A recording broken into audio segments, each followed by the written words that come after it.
The decisions we make have repercussions far beyond those decisions. We reap what we sow, we reap more than we sow, and we reap after we sow in the future.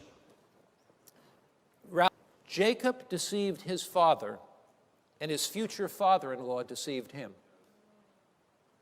Labors 7 years for Rachel. He gets Leah. Then he has to labor 7 more years for Leah. I want you to think about the law of sowing and reaping in the Bible. The law of sowing and reaping in the Bible.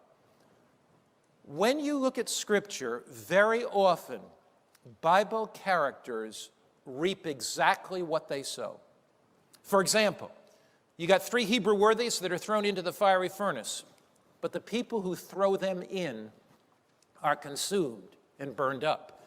Daniel's cast into the lion's den, but those who cast him in are eventually eaten by the lions. Haman makes gallows to hang Mordecai on, and he's hung on those gallows. Asa places a prophet in prison, and then he puts chains on the prophet's feet, and Asa gets a foot disease. David commits adultery with Bathsheba and has her husband Uriah killed, and the child of David dies. Jacob deceives his father and has a conflict with his brother. His father-in-law deceives him, and he has terrible conflict with his own children. Galatians 6, verse 7. Galatians 6, verse 7. What lesson for an end-time people are we learning from an Old Testament biography? The decisions we make have repercussions far beyond those decisions. Galatians chapter 6, verse 7.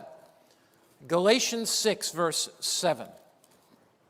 Although Jacob was forgiven, the consequences of his actions were not immediately changed. So our actions have consequences. Galatians 6, verse 7. Notice, do not be deceived, God is not mocked, for whatever a man or woman sows, what's going to happen? They are going to reap. We reap what we sow, we reap more than we sow, and we reap after we sow in the future. Ralph Waldo Emerson said this: sow a thought and you reap an action. Sow an act and you reap a habit. Sow a habit and you reap a character. Sow a character and you reap a destiny. Now the question is this, though. Our actions have consequences. The sins of our past, although forgiven and we are changed, often haunt us today. That's what the Bible means when it says, visiting the iniquity of the fathers on the 3rd and 4th generation. It does not mean that the 4th generation has the guilt of the fathers in the 1st generation. What it does mean is that there are genetic predispositions, that there are habitual shaping of character that passes down from generation to generation. So here is the question that we need to raise, and it's a critical question. Can you ever break the generational cycle? If in past generations there's the law of sowing and reaping, and if you look back in those past generations and you see that law of sowing and reaping, and you see the consequences of that in your own family today, can you break that generation cycle?